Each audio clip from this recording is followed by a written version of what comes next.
Okay, I think we're theoretically live. Probably. You might be here. Hello. Yeah. I will do. Yeah. Now we've got some people watching, so we'll do like introductions first, because not everyone. I think probably most people here vaguely know each other through YouTube, but also not everyone watching will know everybody. So we'll go around and do introductions like we're like the first day at school. Hello, I'm Katie from Books and Things. I think everybody knows me. We'll move around. I don't know if everyone's in the same order on all of our screens. Next on my screen is Kelly.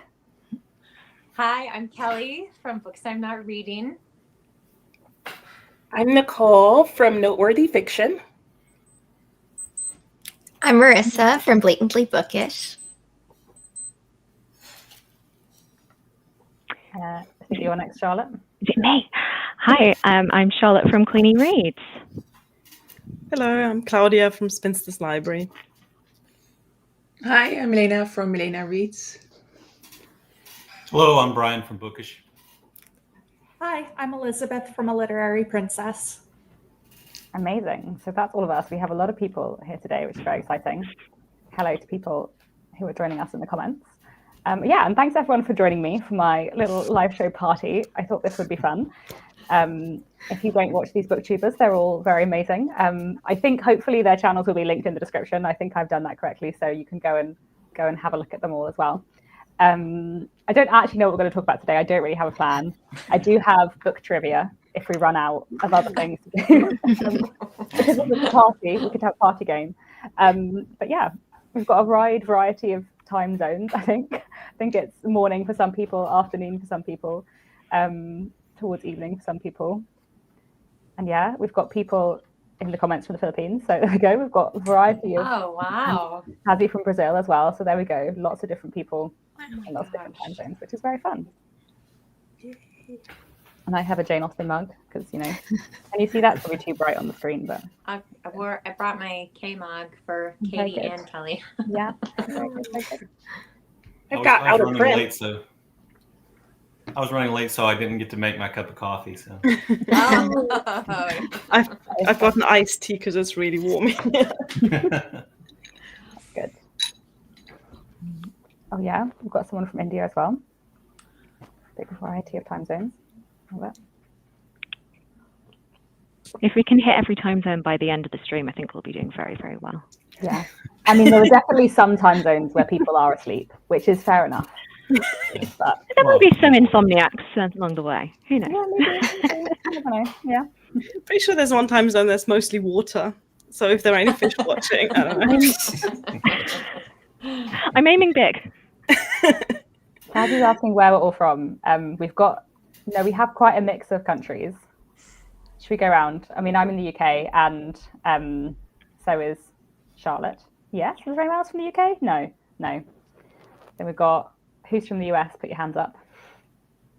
Yeah, and then Claudia in Germany and Milena in the Netherlands. Yeah. Yes. Yeah. Okay, good nice mix. Someone saying hello from Sweden. Very nice. Yeah. What should we do? What are people reading at the moment? What are your current reads? I am listening to Desperate Remedies by Thomas Hardy for Jen the Librarian's Thomas Hardy read along, which is very fun. And I'm also reading A Sign of Her Own by Sarah Maas, which is a really interesting historical fiction, which is one of the Walter Scott Prize long list books. It didn't make the short list, but it's very good so far. What are you reading? Oh, sorry, go ahead. You go, Brian. Go, Brian, join. There's too many buses. It's going to happen a lot, but please. Sorry. Do you want to keep going in order? Or? No, let's world. Okay.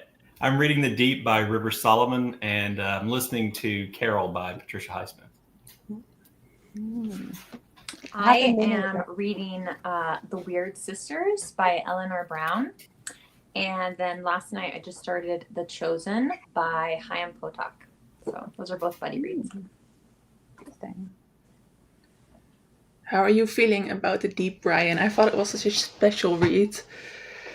It's I've only read a few pages so far, but it's really evocative and really beautifully written, I think. Yeah, I agree. I am reading The Safekeep by Elle van der Wouden, which has been nominated for so many prizes. And I'm guessing it might also win the Women's Prize. It's my favorite from the shortlist so far. So Yeah, it's really good. I really love The Safekeep. It's also on the Walter Scott Prize long list, and I feel Oh, like really? the winner's announced for that this week. In fact, it's on the shortlist, and I kind of feel like it might win. I feel like there's a decent chance it might win that. I don't know. It's very good. Yeah, I mean, for I a really debut liked it, novel, Yeah. yeah. It's just, I was wondering, because she is Dutch and Dutch is her first language, so I was wondering why would she write it in English? But I get it now, because she's nominated for all these prizes. Yeah, I think It was very clever. I guess the broader appeal, the wider appeal you can get. Yeah. And like the audio, I listened to the audiobook, and the audiobook is like has an American accent, so I assume it was produced in America. So I assume the Americas are like the lead publisher. So that also must give your reach that must make your reach so massive as well. Yeah. I think one of the narrators is Dutch as well, at least her name is right. Dutch. So maybe she's bilingual. I don't know, but it's a good audiobook too. Yeah, it is. It is good.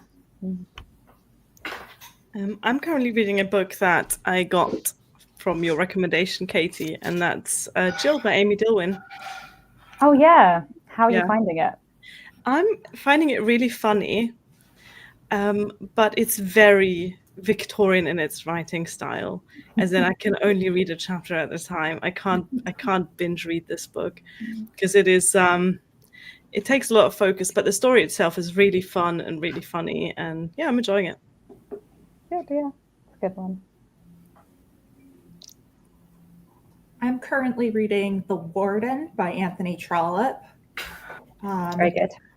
Yes, it's great so far. Lolita by Vladimir Nabokov, which is interesting.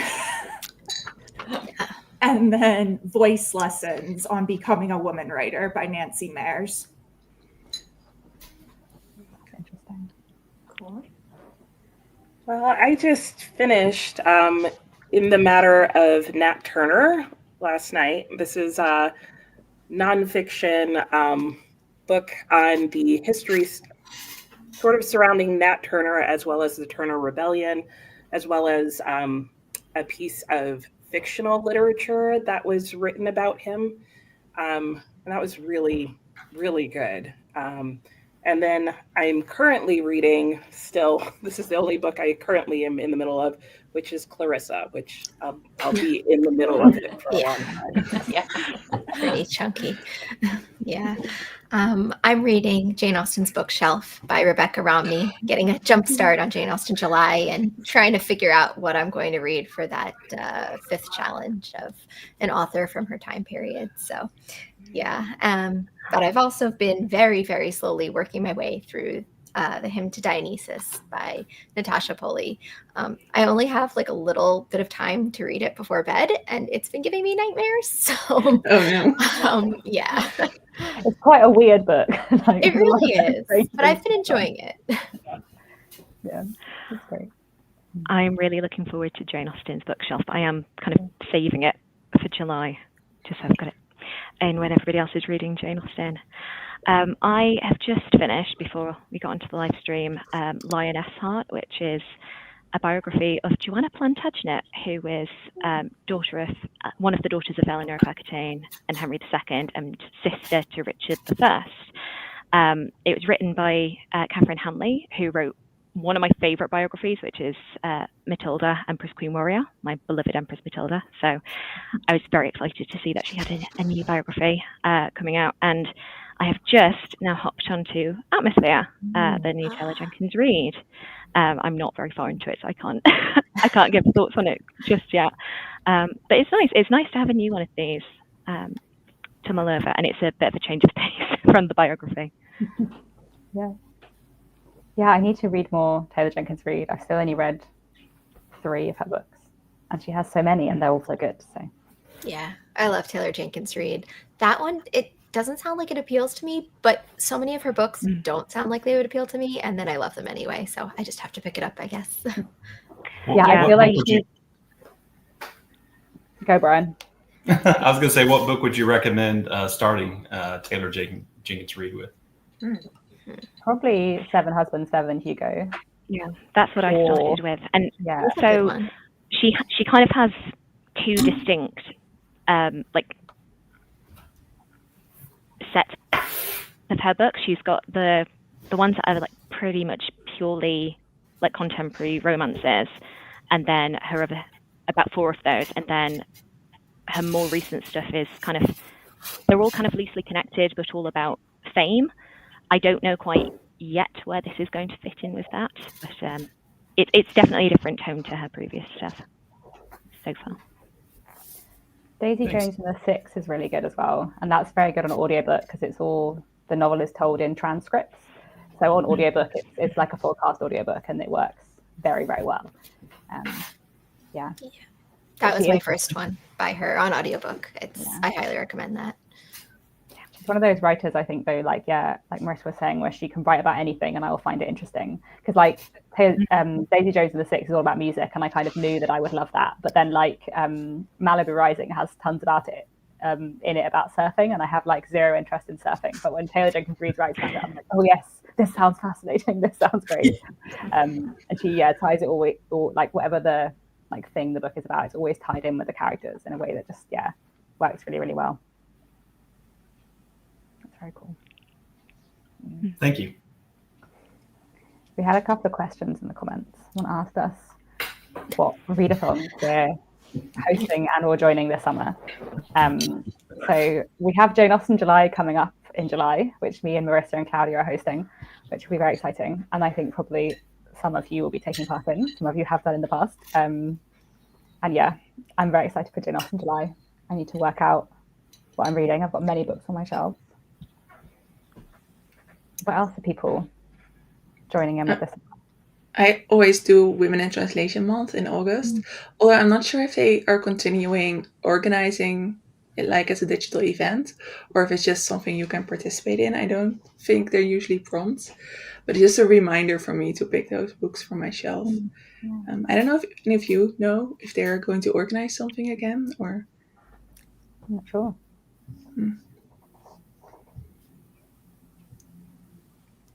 I'm just doing Jane Austen July. That's enough for me. I've been looking forward to it all spring, and buying books and working on videos, and I'm just really excited for it to start. Yeah, same.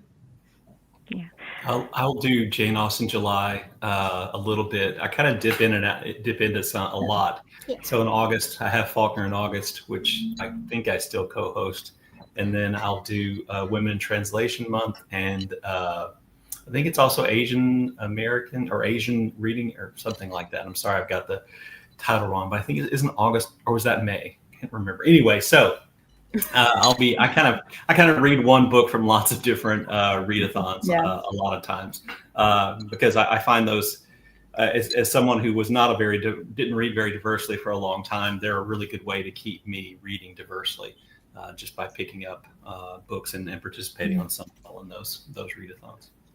Yeah, I agree. We've currently got the hardest reading challenge you'll ever do, which is a really fun, ridiculous year-long read that starts in July. But I'm really excited about this year because her focus this year on all the themes and the prompts is DEI, which I think is very necessary where we are. Yeah, wow. What are some of the books for the challenge, or what are some of the prompts, what you can be reading? So all of the prompts have prompts within the prompts, but some of the overarching ones are challenging you to read translated fiction, to read disability rep, to read books surrounding heritage months. What are some of the other ones? To read what she called the even queerer alphabet. So having to do with different representation there. So she's got a lot of different things that are wrapped up in there, and it gets super complicated, but it's a lot of fun, and it lasts a year. Who is hosting it again? It's hosted by Stephanie at QWERTY. Okay. I can put it in the chat. Thank you. Sounds amazing. Yeah, definitely.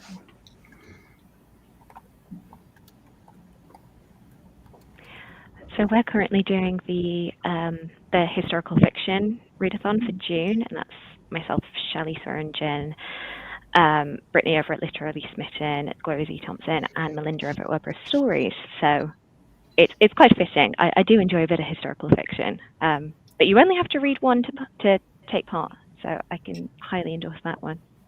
Oh, I'm doing that this month too. I'm Yay. doing the Sleeping Cars Quarter. So yeah. I try to combine like my reading things so I get as many, in one book as I possibly can sometimes. Very good tactic when there are so many readathons you want to take part in. Yeah. I'm participating in the historical fiction readathon too. As soon as I finish one of the books that I'm currently reading, I'm going to start Wolf Hall by Hilary Mantel. Yay! That makes me I really want to read Wolf Hall. I always want to read it, but it's quite long. So I have it on hold for I have the audiobook on hold at the library, and then every time the hold comes in, I'm like, oh no, I've got too many other books at the moment, and I delay the hold. But one day I will get around to reading it. I would really like to. I'm shocked, Katie. I felt like you would have gotten on the Hilary Mantel train a long time ago. We're all surprised. Yeah. Well, I haven't historically been very excited about the Tudors. Like, I'm definitely more of a 18th, 19th century onwards kind of reader. I get that. But I feel like I am actually a lot more interested in the Tudors now than I was like 5 years ago. But therefore, I feel like I've had a lot of gaps in my Tudor reading, and I clearly need to read some Hilary Mantel. Yeah. And Mantel can be hard because she kind of like when you read Homer, he just assumes that you know who everybody is. Mantel also assumes that you know who everybody in the Tudor court is and just kind of dunks you in there. Yeah. So it's like the opposite of the over-explaining historical fiction. I was so confused. I mean, maybe I'm being really German here, but I don't get the hype around the Tudors. I was the same. Being from the Netherlands, I was like, who are these people? Right. So I went to see Lucy Worsley do a talk a few weeks ago. And Katie, you went to see the same talk, right? And there was a Q&A session. So she did the talk about Jane Austen. And then after the intermission, there was a long Q&A session. And so many questions were about the Tudors. And I was sitting there like, I don't care. I don't care about Henry VIII. Like, just ask a question about Jane Austen. That's what we're all here for. So I think this is the reason why I was never that interested in the Tudors, is because lots of people are. And so I think like a bit of me as a teenager wanted to be a bit contrarian, was like, no, I can't. And also because a lot of Tudor history tends to be really, really focused on the royals. And I'm not like hugely excited about or interested in like the history of monarchs. Like, I'm much more interested in the history of like ordinary every person living in a village or whatever. But I feel like that there's less, like the further back you go in history, the less there is of the big social history stuff, because we just don't know as much, and the more there is like just about the kings and queens, and then I find it less interesting. But I also feel like actually the Tudor court is really fascinating, and it's really interesting in terms of looking at like power and tyranny and all of that kind of stuff. So I should just read some more Tudor historical fiction. I think you'll really enjoy a Wolf Hall when you get to it. Yeah. I'm sure I will. I hear such good things about Hilary Mantel. Yeah. Would you write something set in that period of time, Katie? I don't know enough about it. It would have to be, I feel like writing anything set in a time period that wasn't the Victorian period, I would have, like, would just be a very different, like, undertaking. Or set in, like, I suppose, like, 19th and 20th century Britain, like, my history is pretty solid. Because I think part of the thing when I write, like, I know enough about the time period to have a plot that works without needing to do that much research. And then I do research for like filling in the gaps, or like things I want more detail on, or like, things I know what I don't know. But I feel like the problem with writing anything set like before the start of the 19th century, I wouldn't know enough to have a like coherent plot to begin with. And I also wouldn't know what my gaps were necessarily. Like I wouldn't necessarily know what I didn't know, if that makes sense. I don't know. Like that. Yeah. I think I just gravitated to the Tudors, especially at uni, because we never did them, well, aside from maybe a couple of weeks in year 8, we barely did them at school, which is quite unusual for British secondary schools. We did so much World War I and World War II, but barely any Tudors. and so barely anything that was more early modern. We touched on some medieval history. We did the World Wars, but nothing Tudor. So I was craving it by the time. So I just fill up on it, and I think I also quite enjoy royal history because there's so much drama. Yeah. And I don't gravitate towards drama in my personal life. Like, I avoid conflict like anything, but when it's royal people from 500 years ago, I just lap it up. Good. Okay, right. Let me have another look in the comments. I have a few other questioning things. Oh yeah, Strange Sally Diamond. Yeah, I have heard that the North American version has an extra chapter, and I haven't read the extra chapter, but I'd be quite curious. I don't know if anyone else has read Strange Sally Diamond here. It's very good. It's quite harrowing. Like, don't go into it lightly. So it's a very good crime book, but one of the grimmest things I've ever read. But yes, the end is quite bleak, and apparently the author did write a more hopeful version for the US. It was interesting.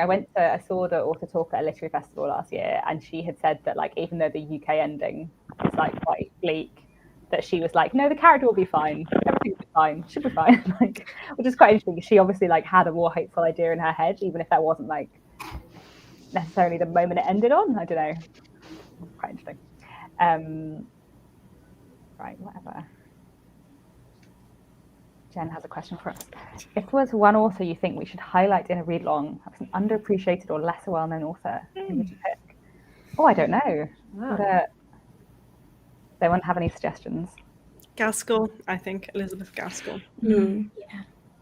I was going to say George Gissing. Oh, yeah. Yes, that's a good one too. He is underrated and very, very good. Yeah, I haven't read any George Gissing yet, but I want to. Yeah, he's really worth a read. It's a bit sad, but yeah, it's not. They're not happy books. Is it like Thomas Hardy?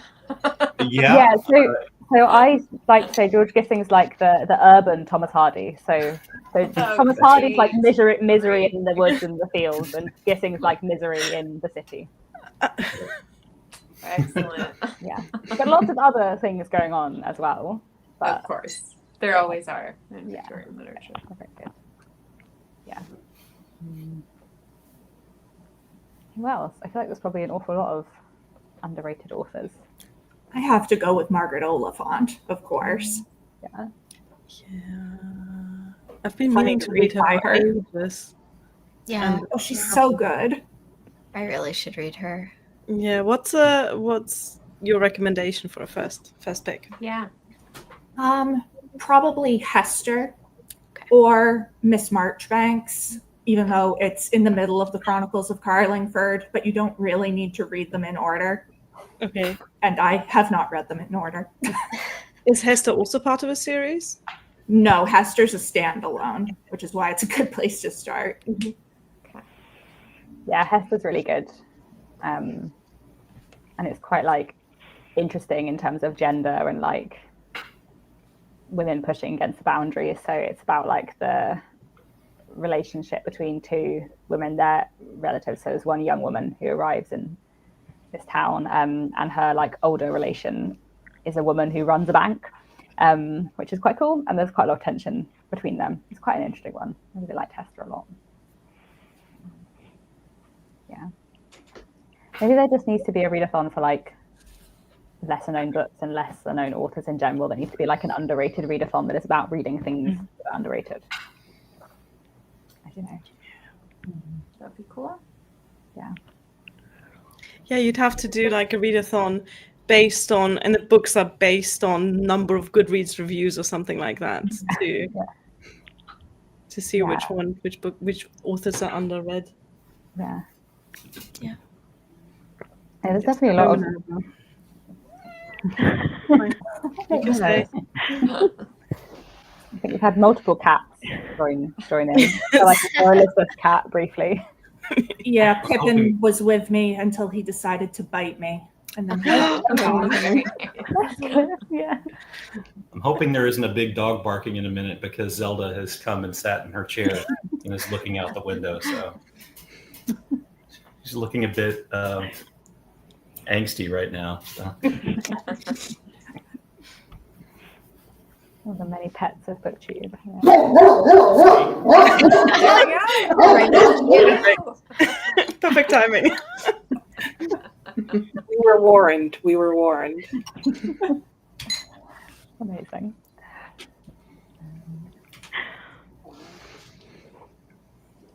Someone has asked us. Don't worry. Ooh, that's I feel like not everyone has read many Trollops, but some of us have read many Trollops. I think my top 3 standalone anti-Trollops would be The Way We Live Now, Dr. Wurtle's School, and maybe Ralph the Heir. Maybe. What about what was the third one? Ralph the Heir? It's really good. You just making a note. Yeah, I am. Yeah. I haven't read any standalone. Yeah, I was gonna say, I feel like you've read lots of Trollope, but you've been on the series, so Yeah. I don't think I've read enough standalones, but I love The Way We Live Now, which is a standalone. It is a really good one. Yeah. I think that'll be Trollope. A standalone Trollope will be one of my Victober reads this year. Yeah. Well, The Way We Live Now is very long, and Dr. Wurtle's School is very short. So, there's plenty of variety. That made my decision for me right there.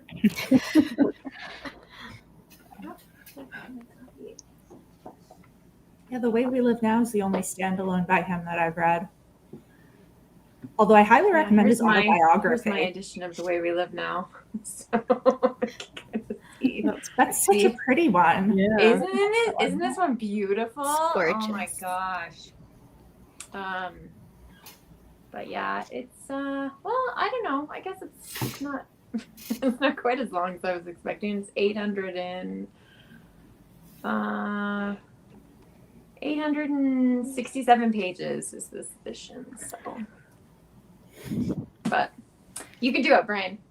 I'm not so sure anymore. I just finished a book that was just under 400 pages, and I was thinking, even though I was liking it, I was thinking, man, this book is never going to end. And it wasn't even 400. So I've kind of like untrained myself to read longer books, and I'm addicted to shorter books now, I think. So I quite like a long book on audiobook.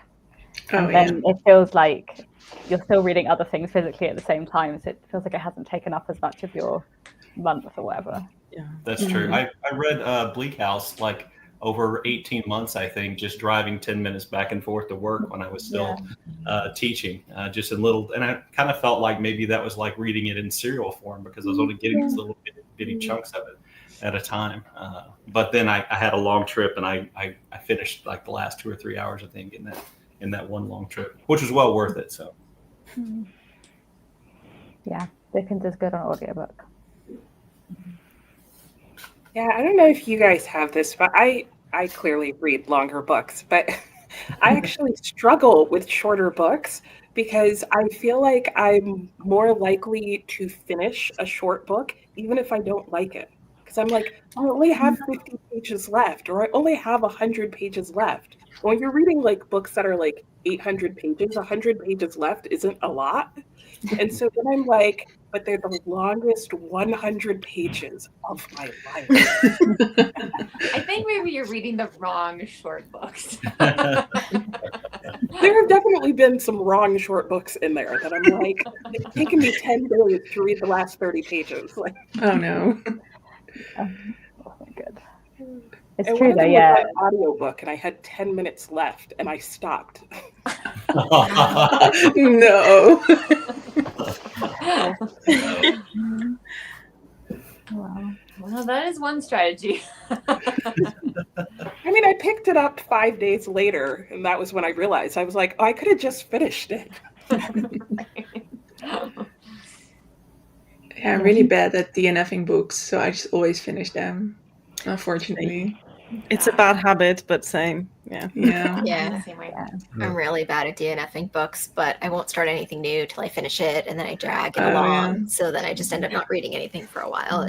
It's a problem. Yeah, I can only DNF if I find the book very upsetting, like emotionally. But if it's boring, I just power through. I think, yeah, it does depend on the length. It's true. I wouldn't DNF a short book because I'd be like, because it wouldn't take me that long to get through. And also, I feel like sometimes a short book that I haven't loved but has a really good ending, sometimes I can like see what it was doing. Whereas if it's really, really long, like even if the ending's really good, it wouldn't be enough to like make up for the rest if I hadn't been enjoying it. But I don't know. Definitely don't DNF very often. Dostoevsky taught me to DNF. I've never made it through one of his longer novels, and I'm just going to give up now. So I'm not even going to try anymore. It's not worth it. Sometimes you just got to give up. Sometimes you don't need to continue. Right, Sazzy asked us an interesting question. Given the sheer volume of amazing books out there, how do you each approach deciding what to read next? Especially balancing personal interest with potential video content or read-alongs. I hope that's a very deep question. I feel like I should have more of a thought process, but it is mostly a bit random or sort of about like always, I have a list of books that I want to read soon, and then I never quite get to the end of that list, and it keeps being refreshed by like read-along books or books for videos or whatever, or books I've got out from the library on a whim. I don't think I have a good strategy. I think it's hard when you're new to Booktube, because I think I missed Jane Austen July the first 2 years I was on Booktube, and I don't know how that happened. But I think when you're new to Booktube, it's hard to plan, because you don't know about like the big events, you don't know what's happening. So I think it's a little bit tricky when you're new. The longer you're on, like the easier I think it's been for me to go, oh, okay, this is a month where I'll have time to do a buddy read, or this is the event I definitely want to participate in this month, or whatever, that kind of thing. So that's helped me plan a lot, just the knowledge of what's coming ahead. So I've one of my resolutions for this year was to review every single book that I read on Booktube. Wow. Which, I know it's not that impressive because I don't read that much. But it means that, I'm reading books that I know I'll make a video and like no one's going to watch that because I'm like the only person interested in this book. But I also then realized I don't have to actually publish all of the book reviews like in the moment I make them. So, for example, I'm reading Jill by Amy Dilwyn, and I know I'm going to review the book once I'm finished. And then that video is going to sit on my channel until Victober, because that's the moment to get the review out. And I read a book in February and then made a review video for that in February. And that's going to be out in Jane Austen July, because that's when it fits best. So that's how I'm kind of balancing, as the question says, my personal interest with video content is I review everything and then I find the right moment to release that review video. And that's working out all right for me, I think. That's brilliant. I feel like I can't contain my excitement for whatever I'm doing at the moment. So I'll just post it anyway instead of waiting. I definitely do not balance this very well at all. And I think actually the longer I'm on Booktube, the less I balance this, because as things have gone on, I mean, my channel is almost 9 years old now, and I've had, a lot of life changes. I actually read less now than I used to. Just less time in my life for it, unfortunately. So I feel like I just pick what I want and I pay less and less attention to everything else that's going on. So I'm totally different here. I just randomly pick my books in a game. Because I'm interested in all these books, and that's just too much to decide. And life has enough decision-making things happening that it just takes the decision out of my hand. And I definitely want to read every book I own, so I don't care what comes out my way. And if I can play a game while doing it, it somehow adds an element of surprise. And it also makes me realize the books that I really don't want to read. Because if I pick a book up and I'm like, no, I don't want to read this now, I usually ask myself, when would I want to read this? And sometimes the answer is, no, I don't think I actually ever want to read it. Elizabeth, you should tell everyone about your spin the wheel. Oh my God. fiasco. Yeah, so I have for 2 months now, I think, done like these TBR wheels and just had like the books I wanted to read for the year and then like some new acquisitions. And I was like, oh, this will be a fun way to just, diversify my reading and not have to think about, oh, I need to pick a book. But it was just giving me classic after classic after like classic. giant. And it was like Little Dorrit, Swan's Way, which I had in French. And then it's like, oh, well, here, have a Balzac book, which I also have in French. I'm like, I don't want to read in French right now. It was just terrible. That was the May TBR. That was. Yeah, if you leave it up to chance may work against you. Yes. And You I have read to cast the wheel in your favor. I've learned that.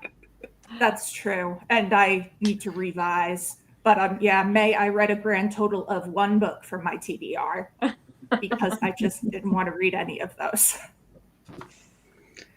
Yeah, I used to have a TBR game as well, but now I try to think of themes and read around that. Like I'm doing the Women's Prize now for a couple of months, which is, I just have a few days left. It's insane, but that kind of helps me to steer my reading a little bit. And then I use anything fun or escapism. I use Libro.fm for that. They have, for influencers, they have like early copies. So I just pick a few new releases that seem fun.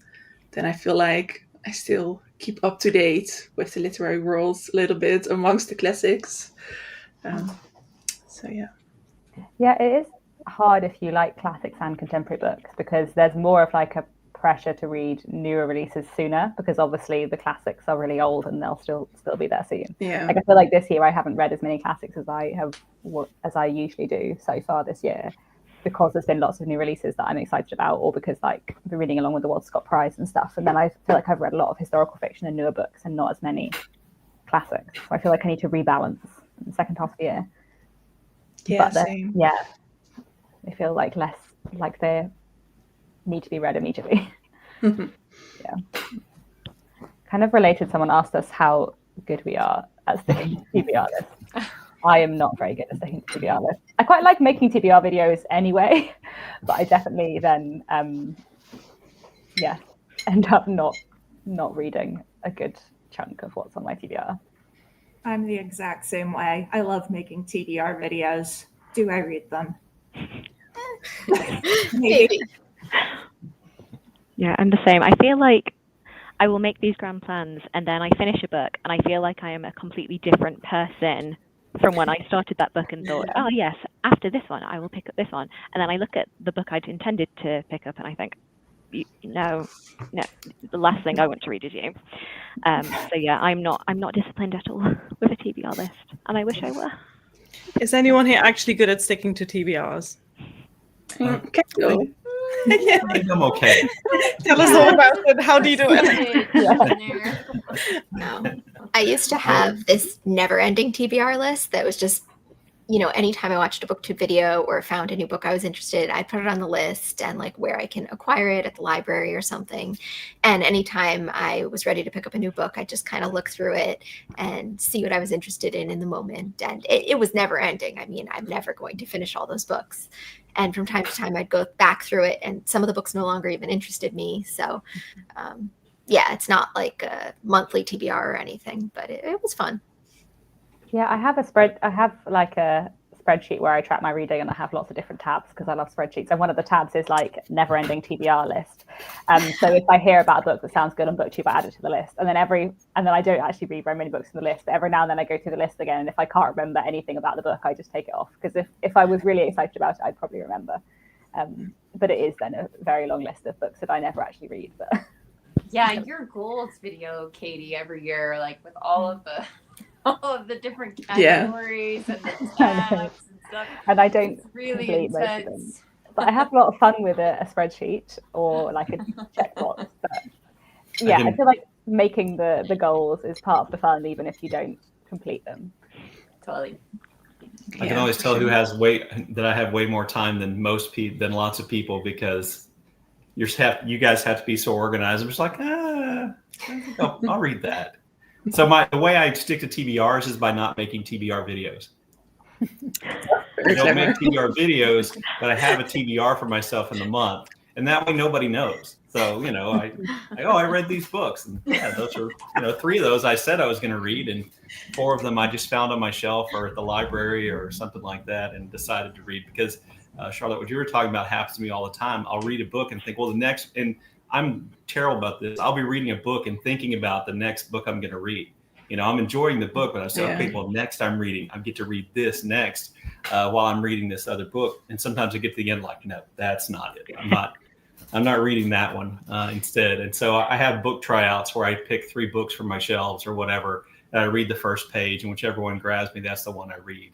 Mm-hmm. And if none of the 3 grab me, I just get 3 more books, and I do it that way. But TBR videos, I used to make those a lot, and I was failing and feeling like I was failing. So I just stopped making them. Even though I made one this month, so. Yeah, I think I like making TBR videos more than I like following a TBR, but it's quite nice. Here are some books I might read, and especially I think because on Booktube there's so many readathons that happen and reading events, and I kind of always want to take part in all of them, but no, I probably won't actually have time. So I feel like if I pick out some things to read for it in a TBR, even if I don't actually read them, I feel like I've tiny bit joined in with the readathon. Yeah. It's sort of like the recent trend of people doing kind of piles of possibilities, so then it make you have some wiggle room, and of course you pick more books than you could ever possibly read for it, but it's fun. Yeah, I never really look at TBRs as a true commitment. I just really have fun making them, and it shows what I'm interested in the moment. So. Yeah, I don't think anyone is watching your TBR video and then watching your wrap up at the end of the month and being like, well, you didn't read those 4 books you said you were going to read, and then being angry. Trouble. Yeah. I definitely have a voice in my head when I film a wrap up, like someone is going to notice this, that books are missing. Yeah, I think I kind of do what Kelly was talking about. I create a huge stack of random books that I might read in the month, and it's almost always more than I will actually read. In fact, I get in trouble when I run out of the stack. Then I'm like, what do I do? But I think that helps me stick to it because it gives me enough books that I can kind of mood read my way through them. Because they're so random, they're all different types of books. And so that usually works for me. But then sometimes I DNF a whole bunch and decide I don't want to read this now. I want to read it later. And then chaos ensues. But I've definitely not read books that have been on my TBR for the last 2 years. I've done that probably every single month, and I've never had anybody mention whatever happened to. I may have unhauled it. Do you think as content creators, we put more pressure on ourselves than our viewers don't expect that, right?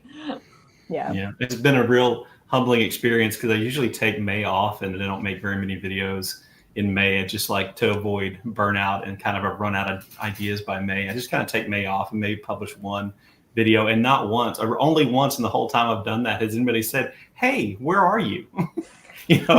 Nobody ever comes and says, hey, you're not making videos, what's wrong? So maybe that's just me, but anyway, it's been a real humbling experience to know that nobody's out there anxiously waiting for my next video so much that if it's not there, they're gonna be worried about what's going on.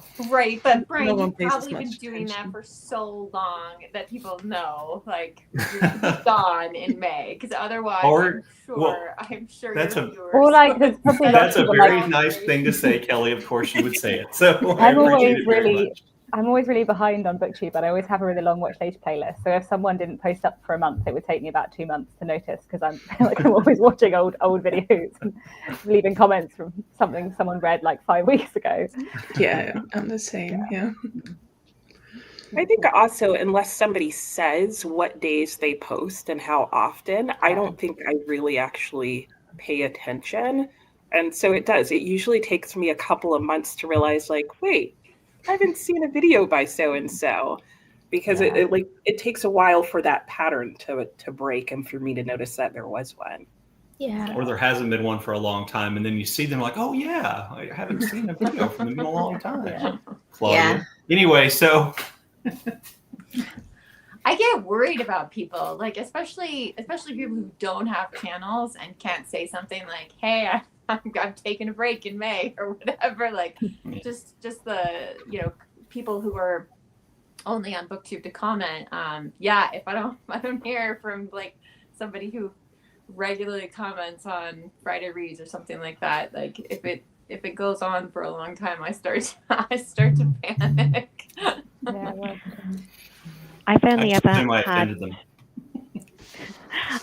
had a nice instance of it, and it was in person. It was actually at the last Booktuber meetup where Emily over at Novelle Novels. I'd been off for a week, bear in mind, because I'd not been very well, and she grabbed me and she was just like, "Where have you been?" I was like, "I'm not been well, Emily." But it was so lovely. I was like, "Oh, somebody noticed." I've not been there. But no, I don't. I felt absolutely okay with somebody saying it in that instance. Very nice. Sorry, guys. I'm just going to switch locations because I've got a toddler coming back. I'll be right back. No worries. One other question we had was, how many of us are inspired to write based on our reading? So obviously I write fiction. Brian writes nonfiction. Anybody else here write / interested in writing? Yeah, I used to write quite a lot, and then I joined a PhD program. I mean, I guess you are writing non-fiction literary criticism, I guess, like actually. Yes, and then I don't want to write anything else because I'm sick of it. I write a lot, but not fiction. Like genuinely video scripts I consider writing because, it's a lot of words that I put down. But no, I've not. I don't think I'm qualified to write nonfiction based on my channel content. So, yeah.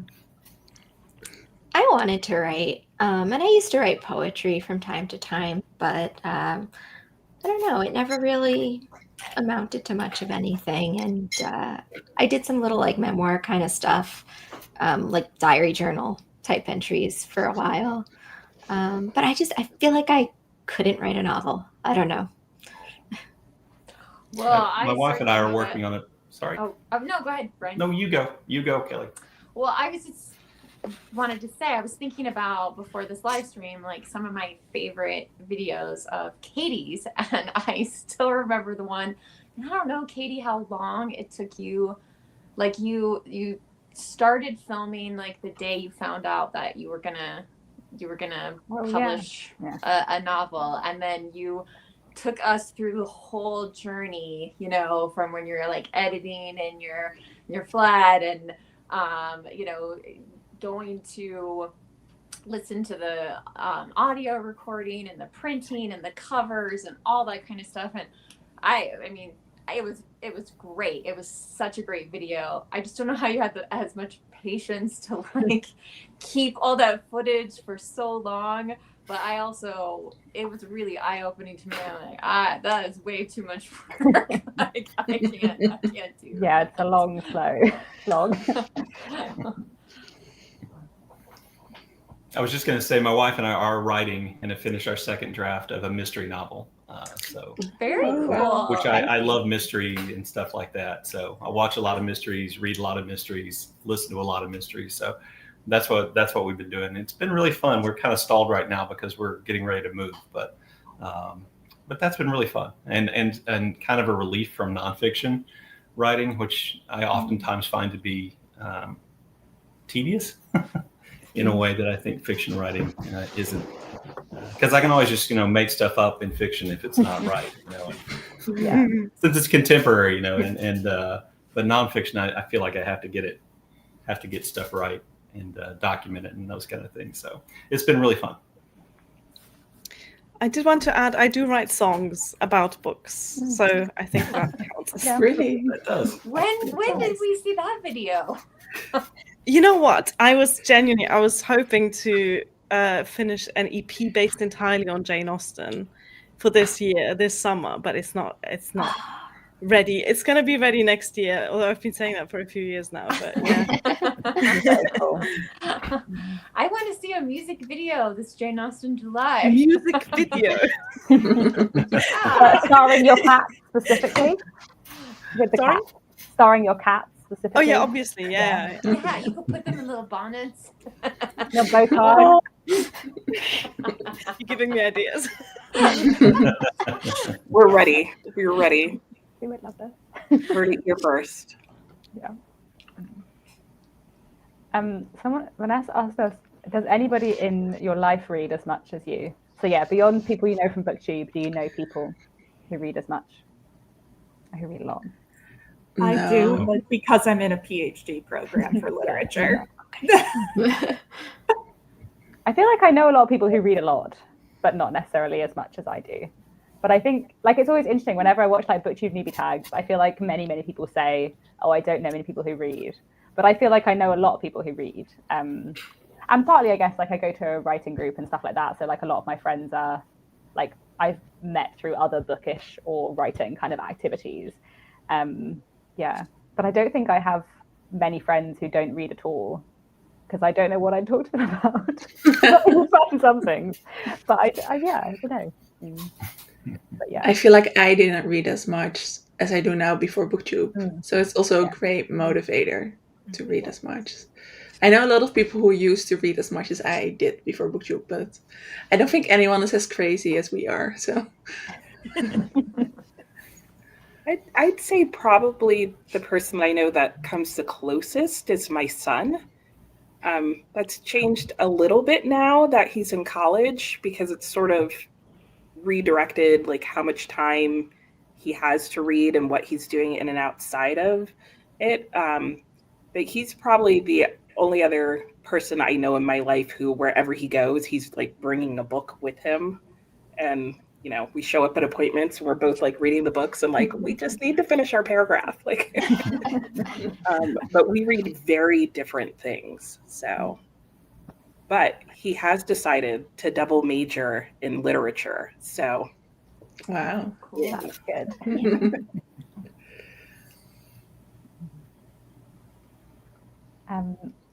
Someone else asked us, annotate or not? Who here annotates books? Raise your hands. Yeah.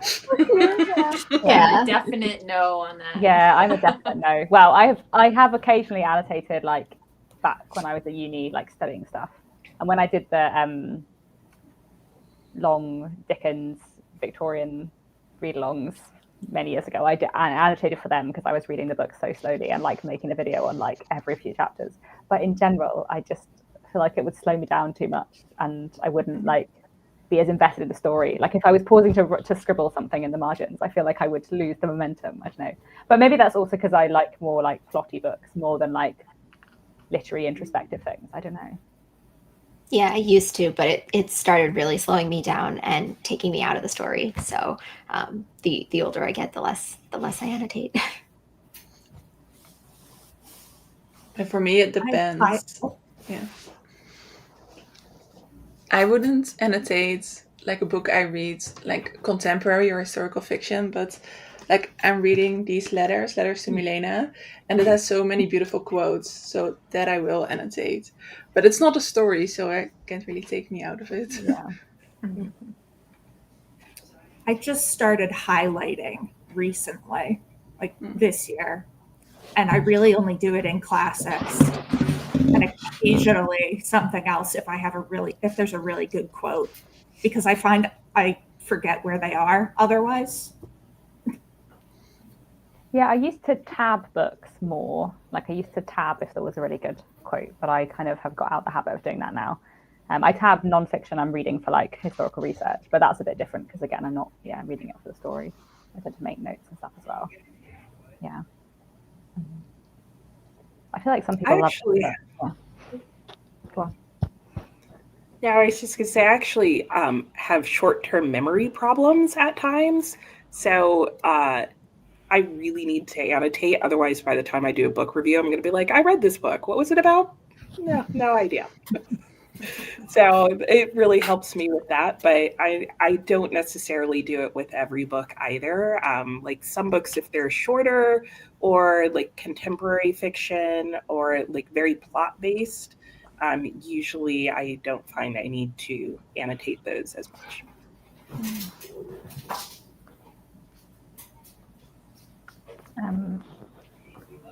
Another question we had, how much do you reread? I feel like I reread like probably like 10% of my reading or something is rereading, but only really favorites or like for a specific purpose, like if there's a read along or readathon or something. But mostly old favorites and mostly classics like 19th century things. I think especially because there's a lot of like 19th century literature I read as a teenager, so it's quite nice to reread it and like refresh my memory if I've forgotten. Yeah, what about other people? I almost never reread unless it's Faulkner for Faulkner in August, or if I have a project like I want to reread some author that I really like and want to see if I still like them. So I reread some Cormac McCarthy and some Hemingway and things like that. And when I was a kid, I said this a minute, I read The Lord of the Rings just like in a loop. Like I was on a continuous loop. I would get to the end and I would just start over again. So those are easily the books I've reread the most. But the older I get, the more I just want to read something I haven't read rather than something I have read. So it's kind of hard for me to reread now. Yeah, I'm always torn between rereading and finding new favorites. So, I mean, I mostly reread Jane Austen at this point and not much else. I used to only reread before I started Booktube. It was really bad. I probably read the same 15 books over and over and over again for years. And then it was really watching Booktube that got me into reading books I hadn't read before. So now I try and strike a balance. I think I'm probably, if I average it out, it's probably around about a book or two a month, probably closer to one. And it's mostly favorites, but what I will often find when it comes to books that I previously DNF'd or didn't like, if that book that I DNF'd or didn't like sticks in my brain, I know that I need to give it another chance. And a lot of the time what will happen is it becomes my favorite. And it was maybe that my brain was a bit resistant to the idea of this book becoming more important to me. I don't know what it is, but it's happened with so many things. It happened with Wolf Hall. I was very resistant to Wolf Hall, and then I went back to it and I loved it. It happened with Hamnet. I think it happened with Song of Achilles as well, where I was like, this is an okay book, and then I reread it and thought, oh no, this has made me cry, actually. Love this book. So yeah, I don't know what's going on there, but it happens more often than I think should be possible. I'd like to reread more, but again, I think it's I'm just looking around our library right now. There's just so many books I want to read. So yeah, probably the thing I reread the most would be Shakespeare for Shakestember. So, but yeah, definitely there's always things that I would like to reread, but there's so many. I don't know. It's the proverbial, like, so many books, so little time. Yeah. I like rereading on audiobook. Like, I feel like the vast majority of rereading I do is audiobook, because then it feels easier to slot in, or like my audiobook TBR is just less long than like my physical TBR, and it's not like looking at me all the time. Yeah. So like, yeah, that works better. And also it's quite nice, like if I read a book physically the first time, then I'm rereading it, but it's a slightly different way of reading it, a slightly different experience. That's quite nice too. And I find like sometimes like I like to listen to audiobooks while I'm driving, but if I'm listening to something new, then I know I'm probably not going to take it all in if I'm like at the tricky roundabout. So it's quite nice to listen to a reread in the car, and then I know the story anyway, and it's kind of fine. Yeah. I've just finished rereading Wives and Daughters by Elizabeth Gaskell, which was so nice. And I listened to it on audiobook like over like 2.5 months, mostly while driving, or like, doing admin or whatever. And it's just really, really nice because it's such a good book, and it's so like, I love all the characters so much. It just felt really like lovely and cozy to be back in that book again. What narrator did you have for that, Katie? her name? Patience Tomlinson or Tomlin? I can never remember which one it is. I'd like to do Wives and Daughters again. I've not done it since I first did it in 2020. Patience Tomlinson. The audiobook's really good. Yeah. And it is a nice I'd one. love to reread that too. Yeah, it's such a good book. I also just reread my favorite classics. So I have like Wuthering Heights, To the Lighthouse, Pride and Prejudice, and I think I'm like on round 3 or 4 with those. And then I don't reread anything else, just those. Yeah, I definitely reread Pride and Prejudice like every year. I think because also it's quite short. Like I don't reread my favorite Dickens books every year because they're like 40 hours an audiobook, whereas Pride and Prejudice is like 10 hours an audiobook. So you can get through that quite quickly. Yeah, I've only recently started rereading more, and it's mainly things that I read back in high school. Because I've noticed that like I go to reread them and I recall reading them and enjoying them, and then I start reading them and I'm like, did I ever read this book? And like it's a completely different reading experience as far as I can tell. I mean, even major plot points I don't recall. And I don't think that has anything to do with memory. I think it's literally just like time has taken effect. But I find that even if I remember some of the book, my experience is different because I've found that now that I'm in my 40s, like my reading comprehension has actually changed compared to when I was in my 20s. And so reading things now versus like when I was a teen or in my 20s, I think also because I'm an adult and I've had a child, I just have a very different perspective on those books as well. And so it's made it really fun. I've gone back and reread some of my like middle grade YA books that I still had just to see, and sometimes I'm like, I have to keep this book. Usually though, I can pass them on to a little free library or something like that. But I think you're right. Like over time, like at different points in your life, books can mean different things. So Yeah, kind of on that note, a question we had about how has our reading taste developed since we're young adults, other genres and so on. Yeah. I feel like I have got to know my reading taste much better. Like I don't actually know if the genres I like have changed, if I just understand, like have a better understanding. So like I feel like I now less often read books that I don't like than when I was like 22, 23. Or indeed well, maybe less when I was a teenager. I feel like when I was a teenager, I just read classics and mostly enjoyed them. But like when I was in my early 20s, like I thought I really liked literary fiction, but actually there's only quite like a narrow bit of literary fiction that I like. And I used to read a lot of books and then find them a bit, and then not like them and not really know why. Whereas I feel like now I have a clearer grasp on my reading taste. Yeah. Definitely. Yeah, surprisingly, I didn't like anything historical. So I only read contemporary things. And then I read, for college, I had to read a few historical novels. And I felt like, oh my gosh, I have found my thing. And then now I almost only read historical. So that's very different. I just have, and Booktube has really been the reason have expanded what I think I might like to read. So that now, with the exception of like business-related self-help, I'm not sure there's anything that I would say I wouldn't read if somebody told me it was good.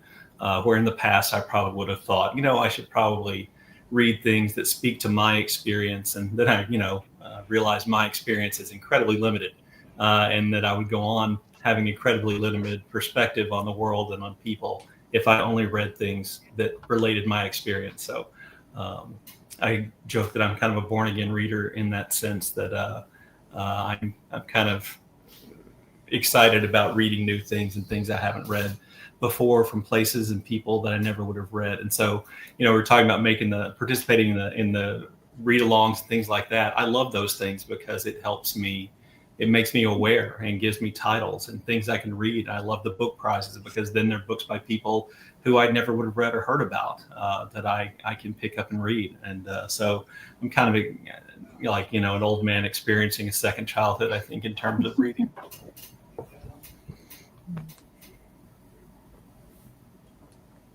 I think I just follow my nose a little bit more than I did when I was a young adult.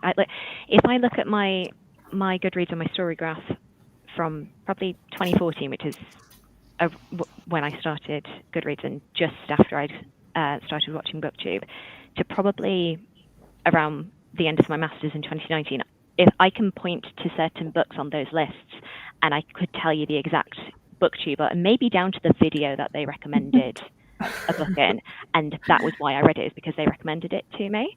And I don't know what happened in me starting Booktube, where actually no, it's probably in the last couple of years where I'm kind of, it's not that I'm ignoring it more, but I know that I am more of a mood reader, and that if I don't personally want to read it, there is no point in me trying, because I will just be struggling through it and just dragging myself the entire way. So I think I'm just a little bit better at being able to block out and focus in on what I know that I want to read. But that does also mean, as a pitfall, that you end up missing out some of the community events if you're only following your own notes and you're not looking into what everybody else is doing. Like I see, especially it's when around March time when all the prize lists come out, I'm always tempted, but then I think, oh yeah, I'll at least read a couple of these, and then I rarely end up doing that. So I feel like I'm out of the conversation there. But it doesn't mean that I won't pick them up later on.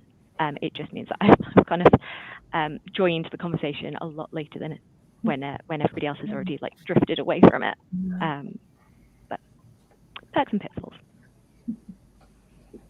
Yeah, I feel like I have chosen one prize and I read along with that, and then I don't read along with any others, because I just feel like, yeah, there's probably lots of prizes that there might be some books I would love from it, but I know I'm probably not going to love all of them, and so then it would take up like a lot of your reading. Whereas with the Walter Scott Prize, because it's all historical, I feel like the chance of me liking those books is pretty high. And I also don't read the whole long list usually. I usually read like 3/4 of it and pick the ones I want to read.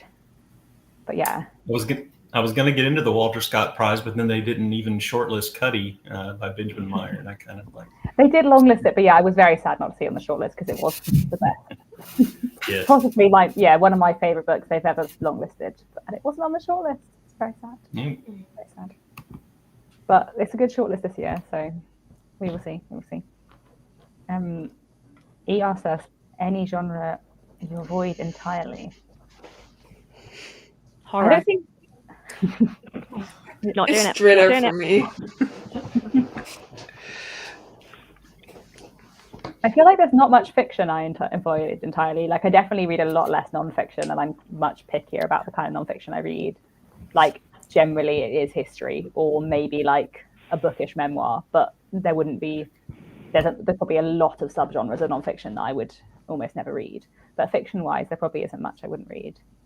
I would have said horror a year ago, and then I've been listening to a really fantastic podcast called the Magnus Archives, which is like it's fiction, like it's like a radio drama / podcast, which is horror, and I've absolutely loved it. And now I'm like, oh, maybe I should read horror, because I always hated horror films, so I thought I would hate horror books. But actually, I think because I don't have a very good visual imagination, horror, when it's just words, is much less scary than horror films. So because it's fine, because I can't imagine it, so it's all right. So maybe I should try more horror books. I don't know.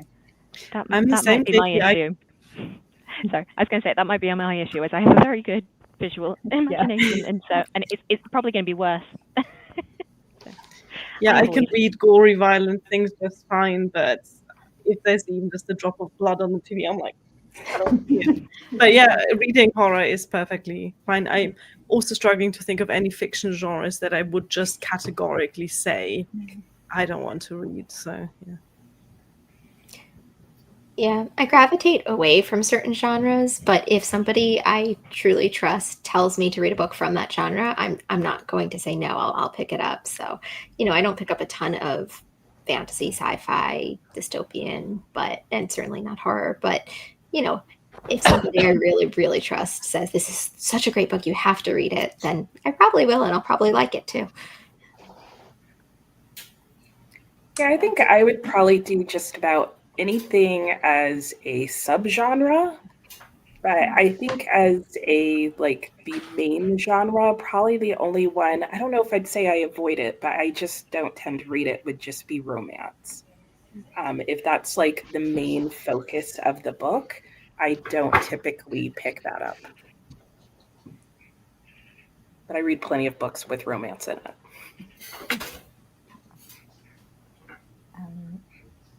Someone asked us, if you were stranded on an island and could only bring 3 books with you, would you bring all new to your books or all rereads? I think I would definitely bring rereads, because what if you brought 3 terrible books with you? Right, what if you brought a terrible book? Yeah. Absolutely wouldn't take the risk. Definitely reread. Well, that's where I would go. I would bring a book by an author who I've loved everything else by. That's a good call. But what if you ended up bringing like a Dickens? The one bad one? Oh, that would suck. But or the 3 bad ones. Yeah. Maybe you'd have to bring a book you've heard really good things about and you feel you must have. I don't know. You'd want to definitely bring a 1,000-page book, because if you're stranded on a desert island, you want to be entertained for a while, and then also have fuel for the fire, once you're done. Very clever. Very clever. There's a lot of big 19th century tomes, and then I will bring War and Peace just for the fire, not for the reread.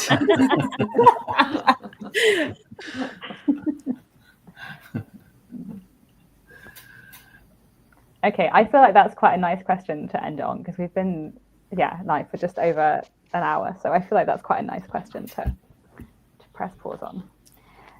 So thank you very much, everyone, for coming along to my little live show party. Very nice to have so many of you here as well. And yes, people who are watching, do go check out everyone's channels. They'll be in the description if you don't follow them already, because a bunch of very amazing booktubers here.